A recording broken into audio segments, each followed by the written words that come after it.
हवा महल।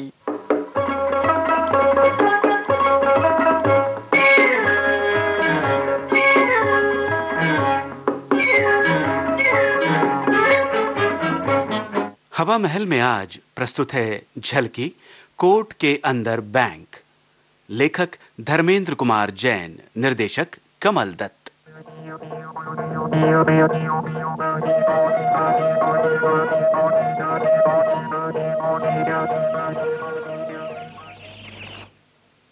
यहाँ भी नहीं है, पता नहीं, रोज तो वक्त पे आ जाता है। सुबह सुबह क्या ढूंढ रहे हैं भूषण जी? अरे ढूंढना क्या है गुप्ता जी, हमारे पास गुम करने को है ही क्या जो हम ढूंढेंगे। भाई आप मेरी तस्वीर पर अपने दस्तखत कर दें तो मेरी फोटो अटैच हो जाती है, फिर कोई ये नहीं कह सकता कि मैं बाग के बिहारी गुप्ता नहीं हूँ। है हाँ, ये तो है, लेकिन फोटो ही तो अटैच कर सकता हूँ ना, अपनी तनख्वाह तो नहीं बढ़ा सकता। अरे भैया तनख्वाह क्या चीज होती है आजकल? तनख्वाह बड़ी चीज होती है गुप्ता जी। अब देखिए ना, घर के राशन, मूलियां, गाजरें, आलू और गोभी तो आदमी उसी रकम से खरीदता है ना जो तनख्वाह की सूरत में मिलती है। बोलिए बोलिए। भाई आप तो बड़े मजाकिया बातें करते हैं, बड़े चुटकुले सुनाते हैं भाई भूषण। वो यूं है गुप्ता जी कि जब जेब में पैसे ना हो तो फिर चुटकुले बहुत सूझते हैं। भाई अगर आपका ये हाल है तो आप जरा मेरी हालत पर गौर कीजिए, मैं तो भैया पेंशन पर हूँ। हाँ ये भी है, आपको तो बड़ी मुश्किल होती होगी। नहीं ऐसी मुश्किल भी नहीं है भैया, जब नौकरी में था तो खूब प्रोविडेंट फंड कटवाया भाई, उस वक्त तो मुश्किल होती थी, लेकिन जब रिटायर हुआ तो ढेर सारा रुपया इकट्ठा मिल गया और उसको बैंक में डाल दिया। अब आराम ही आराम है भैया। भूषण जी आप भी प्रोविडेंट फंड खूब कटवाया कीजिए। मैं बताऊं गुप्ता जी, अगर प्रोविडेंट फंड ज्यादा कटवाऊं तो फिर मूलियां, गाजरे, आलू, टमाटर कैसे खाऊं? बोलिए बोलिए। मैं तो कहता हूँ खाना भी कम कर दीजिए, सेहत के लिए अच्छा होता है। मैं आपको बताऊं, आप मैं फिर कभी आपके पास आकर सेहत के गुर पता करूंगा, इस वक्त तो बहुत काम है, मैं चलता हूं। हाँ भाई जब आपकी मर्जी हो आ जाइए, हमारे पास तो टाइम ही टाइम है। अरे बाहर क्या कर रहे थे? वो अखबार देखने गया था, वो गुप्ता जी ने पकड़ लिया। अखबार अभी तक आया नहीं क्या? ना। तो छोड़ो ना, दफ्तर जाकर पढ़ लेना। अरे डार्लिंग, जब तक अखबार ना देख लूं तैयार होने को जी नहीं चाहता। अब अगर अखबार नहीं आएगा तो क्या दफ्तर नहीं जाओगी? अखबार वाला चला कहाँ गया? पहले भी कई बार हो चुका है कि सारे मोहल्ले के घरों में अखबार आ गए, लेकिन हमारे घर नहीं आया। अखबार वही कहीं होगा, कहीं झाड़ियों में गिर गया होगा। अच्छी तरह देखो, मिल जाएगा। अरे वही तो देखने गया था, वहाँ गुप्ता जी मिल गए, कहने लगे क्या ढूंढ रहे हो? अगर बता देता कि अखबार ढूंढ रहा हूं तो लेक्चर देना शुरू कर देते कि भैया मैंने तो कितनी बार तुम्हें कहा है कि झाड़ियां कटवाओ वरना चीजें गुम होती रही। गुप्ता जी के पास वक्त ही वक्त है, उन्हें तो किसी न किसी सब्जेक्ट पर लेक्चर देना ही होता है। तुम जाओ एक दफा फिर से देखो। ठीक है। हाँ, अगर अखबार न मिले तो छोड़ो उसकी फिक्र और नहा लो, वरना दफ्तर पहुंचने में हम दोनों को देर हो जाएगी। डार्लिंग अच्छा जाता हूँ फिर ट्राई करता हूँ। पता नहीं वो आप कुछ ढूंढ रहे हैं भूषण जी, लेकिन मैं पूछूंगा तो आप कहेंगे कुछ नहीं। गुप्ता जी मैं अखबार ढूंढ रहा हूँ, शायद अखबार वाला फेंक गया है लेकिन मिल नहीं रहा है, और फिर शायद फेंक ही ना गया हो। नहीं फेंक के तो गया है, मैंने खुद पढ़ा है। आपने मेरा अखबार पढ़ा है? लो रोज ही पढ़ता हूँ। वाई क्यों? भाई देखिए ना, अगर मैं अलग से खरीदूंगा तो हर रोज 2.5 रुपए की चपत लगेगी। और वैसे भी आप तो देर से उठते हैं ना, मैं फटाफट पढ़ के आपके दरवाजे पे रख देता हूँ। तो फिर आज क्यों नहीं रखा? अरे आज तुम्हारी भाभी जिद करने लगी कि मैं भी पढ़ूंगी, इसमें बहुत सी बचत की बातें लिखी है, अब इसलिए आपको अखबार देने में जरा देर हो गई। भूषण जी उम्मीद है आप बुरा नहीं मानेंगे। देखिए गुप्ता जी, खैर जो हो गया सो हो गया, अब अखबार दीजिए मेरा। अरे कैसे दे दूं, अभी तो तुम्हारी भाभी तीसरे सफे पर पहुंची है। लेकिन मैंने दफ्तर जाना है। अरे तो जाइए ना, शाम को अखबार पढ़ लेना, और वैसे भी अखबार की खबरें पढ़कर आपका मूड तो खराब ही होने वाला है ना। ठीक है साहब, जैसी आपकी मर्जी। हाँ ना दिल में करार है। देखो, या तो खा लो या गा लो। इतना वक्त कहाँ है नीता कि एक आदमी दो काम अलग अलग वक्त में कर सके। Very busy you know. और वैसे भी आजकल 2 in 1, 3 in 1 और 4 in 1 का जमाना है। वो तो है। देखो ना, मैं दफ्तर में स्टेनो भी हूँ, घर में हाउसवाइफ भी हूँ और आपकी मदर की डॉटर इन लॉ भी हूँ। 3 in 1 तो हो गई ना। और मैं तो डार्लिंग 4 in 1 हूँ। वो कैसे? तुम्हारे बेटे का बाप 1, हाँ, दफ्तर में सेक्शन ऑफिसर 2 और तुम्हारा पति 3 और चौथा? हाँ, तुम्हारा नौकर भी तो हूँ। हाँ, क्या नौकरी करते हो मेरी? क्यों, तुम्हें स्कूटर पर बिठाकर दफ्तर नहीं ले जाता हर रोज? बोलो बोलो। वो तो डार्लिंग कोई भी ले जाने को तैयार है। मेरे दफ्तर के कई कुलीग्स मुझसे कहते रहते हैं कि आप हमारे साथ आ जाए करो।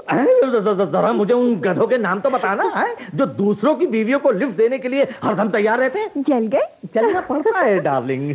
भगवान ने कुल एक तो बीवी दी है, वो भी अगर हाथ से निकल गई तो मैं तो लुट गया। अगर इतना ही डर है तो वक्त पर तैयार हो जाएगा। अपनी तरफ से तो बहुत कोशिश करता हूँ कि फटाफट तैयार हो जाऊं, लेकिन देर हो ही जाती है। देर तो इसलिए हो जाती है कि तुम औरतों की तरह तैयार होते हो। देखो, हाँ, 15 बार कंघी करते हो, आधा घंटा तो तुम टाई बांधने में लगा देते हो। देख लो, कोट तुमने अभी तक नहीं पहना। वो थोड़ी मदद करो ना डार्लिंग। अलमारी से जरा मेरा कोट तो निकाल दो। तुम फटाफट जूते पहनो, मैं निकालती हूँ तुम्हारा। हाँ, ये हुई ना अच्छी पत्नी वाली बात। न दिल को चैन है न मन में करार है। अब फिर क्यों गाना शुरू कर दिया? वो डार्लिंग, मेरा जूता नहीं मिल रहा। जूता तुम्हारे बेड के नीचे होगा। जूता बेड के नीचे कैसे चला गया? जब रात को आकर उतारते हो तो ये उस वक्त सोचा करो। अब उसे निकालने के लिए बिल्ली का बच्चा बनना पड़ेगा। ऐसे नहीं कहते, माता जी ने सुन लिया तो बुरा मान जाएंगी। इस वक्त जब मेरा जूता नहीं मिल रहा, मुझे तुम्हारा जोक मारना अच्छा नहीं लग रहा। जोक तो इसी तरह मारे जाते हैं, जब मौका लगे मार दो। अरे ये कोट कहाँ से निकाल लिया? क्यों, क्या ये तुम्हारा नहीं है? है तो शायद मेरा ही, लेकिन मुझे ये अच्छा नहीं लगता। क्यों? अब नहीं लगता तो नहीं लगता। अच्छा इसलिए नहीं लगता कि ये तुम्हें ससुराल से मिला है। वो बात नहीं है। मैं जानती हूँ, यही बात है। अगर ये बात नहीं तो इसे पहनते क्यों नहीं? इसलिए कि ये किसी पतलून के साथ मैच नहीं करता। मैच कैसे नहीं करता? ग्रे पैंट के साथ अच्छा भला लग रहा है। खैर, ये कोट तो मैं पहनूंगा नहीं। ये तो तुम्हारा ख्याल है। आज तुम यही कोट पहनोगे। मुझे याद है, तुमने पिछले साल 1 या शायद 2 बार पहना था, बस। उसके बाद मैंने इसे सिर्फ अलमारी में लटकते हुए देखा है, तुम्हें पहने हुए कभी नहीं देखा। मैं तो खैर पहनूंगा नहीं। और मैं तो आज यही पहनाऊंगी तुम्हें। नीता डार्लिंग, लेट हो जाएंगे दफ्तर को। हो जाए लेट, लेकिन कोट आज तुम यही पहनोगे। ये कोई जबरदस्ती है क्या? बिल्कुल, मैं तो देखो नीता, मेरी प्लीज, मैंने कह दिया सो कह दिया। देखो डार्लिंग, ये जबरदस्ती नहीं है। आप भाई तुम इसे जबरदस्ती कहो या कुछ और, मैं तो अब आया हूँ तो नाश्ता यही करेगा। इस वक्त कहाँ से टपक पड़े? टपक पड़े यार, पड़ोसियों से इस तरह बात करते हैं क्या? क्या माँ बाप ने तुम्हें कुछ सिखाया नहीं कि दोस्तों से, और खास तौर पर उन दोस्तों से जो पड़ोस में रहते हैं, इस तरह बात नहीं करते? अरे यार, उन्हें देखकर यूं नहीं कहते कि कहां से टपक पड़े, उन्हें देखकर तो यूं कहते हैं कि आओ भाई, केवल तशरीफ रखो, जरा ठंडा पियोगे कि गर्म है? देखो, इस वक्त हम दफ्तर जा रहे हैं, क्या आपकी मेहमान नवाजी का वक्त नहीं है हमारे पास। लेकिन मैंने तो जो बाहर खड़े होकर सुना, उससे तो पता चलता था कि आप दोनों में तलवारें चलने वाली हैं। मियां बीवी में तो झगड़ा होता ही रहता है, इसमें अचंभे की कोई बात नहीं। अरे वो तो ठीक है भाभी, लेकिन मुझ जैसे गैर शादीशुदा को तो परेशानी होती है ना। देखो ना, अगर आप लड़ते रहेंगे तो भाई मेरे चाय पानी का क्या बनेगा?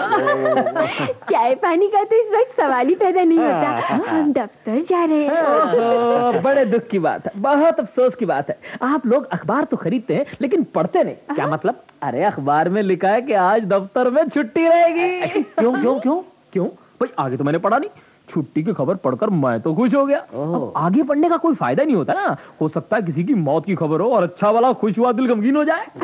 अच्छा, तो छुट्टी? जी हाँ भाभी जी, अब जरा किचन में जाइए और एक अच्छा सा ऑमलेट बनाइए, और अगर आप लोगों ने भी खाना हो तो अपने लिए भी बनाइए। यार, छुट्टी की खबर तो तुम अच्छी लाए हो, लेकिन ऑमलेट वाली बात कुछ मुमकिन नहीं है। क्यों भाई, तुम्हारी लड़ाई चल रही है तो इसका मतलब ये तो नहीं कि पड़ोसी भूखे मर जाए। लड़ाई की बात नहीं है। तो फिर क्या बात है? वो घर में अंडे नहीं है। अरे यार ये भी कोई बात है, घर में अंडे नहीं तो इसका मतलब ये तो नहीं कि दुकानों पर भी नहीं है। देखो देखो देखो, अच्छे बच्चे बनो, बाजार से अंडे लाओ और मिलजुल कर नाश्ता करो। वो चक्कर ये है केवल भाई कि घर में अंडे भी नहीं है और जेब में पैसे भी नहीं है। भाभी भाभी भाभी, ये क्या हो रहा है? अरे तुम लोग अपनी तनख्वाहें 20 तारीख को उड़ा देते हो क्या? उड़ाती नहीं है भैया, उड़ जाती है। देखो ना महंगाई कितनी है। बिल्कुल। अरे कितनी भी हो, लेकिन ये तो कोई बात ना हुई ना भाई। बजट बनाते हुए आप लोग बचत का खाना नहीं रखते क्या उसमें? क्या मतलब? अरे आप बजट बनाते हैं ना हर महीने। बनाते तो है। तो भाई जब ये लिखते हो कि रोटी पर इतना और कपड़े पर इतना और किराए पर इतना और पेट्रोल पर इतना, तो उस वक्त क्या बचत के खाने में कुछ नहीं रखता? वो रखना क्या है भैया, रहता ही नहीं। हाँ रहता ही नहीं है, ये तो कोई बात नहीं। अरे मेरे आमलेट को मारो गोली, लेकिन अचानक कोई जरूरत निकल आए तो क्या करोगे? हाँ ऐसा तो हमने कभी सोचा ही नहीं। और मेरी बेवकूफी देखिए कि मैं आप लोगों को आज तक अक्लमंद समझता रहा। आप बचत के खाने में डालते हैं हर महीने? अरे व्हाई नॉट, बिल्कुल बिल्कुल। और हमारी बेवकूफी देखिए कि हम लोग तुम्हें बेवकूफ समझते रहे। अच्छा यार, अंडे मैं बाजार से ले आता हूँ, लेकिन नाश्ता तो कराओगे ना?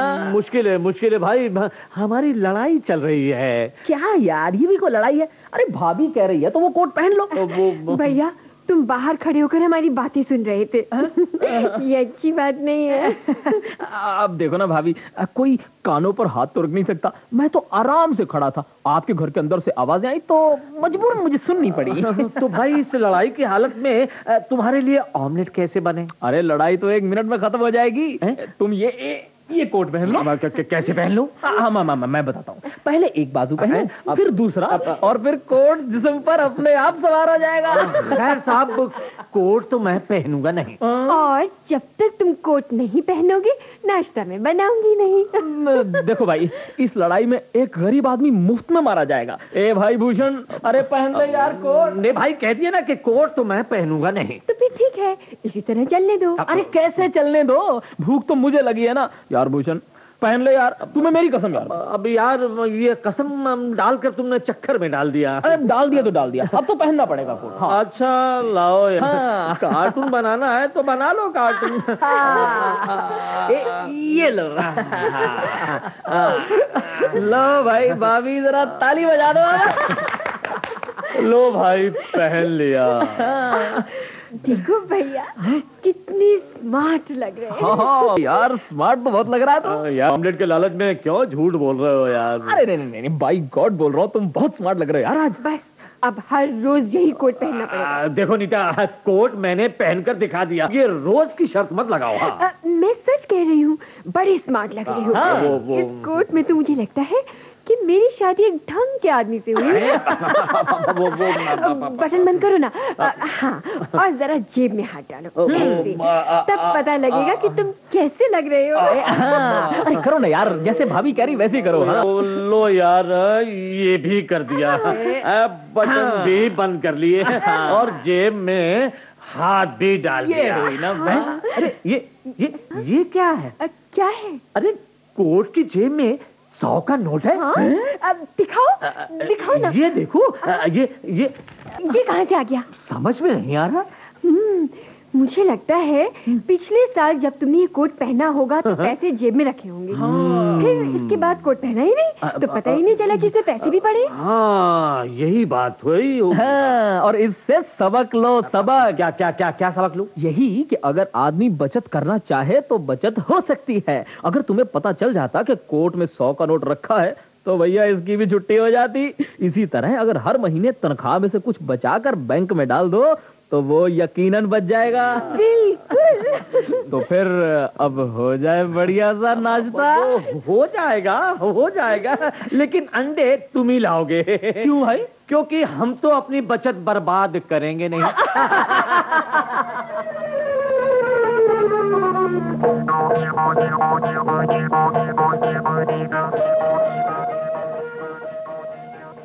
कोट के अंदर बैंक, धर्मेंद्र कुमार जैन की लिखी ये झलकी अभी आप सुन रहे थे। निर्देशक कमल दत्त। आकाशवाणी दिल्ली की इस प्रस्तुति के साथ ही आज का हवा महल कार्यक्रम संपन्न होता है।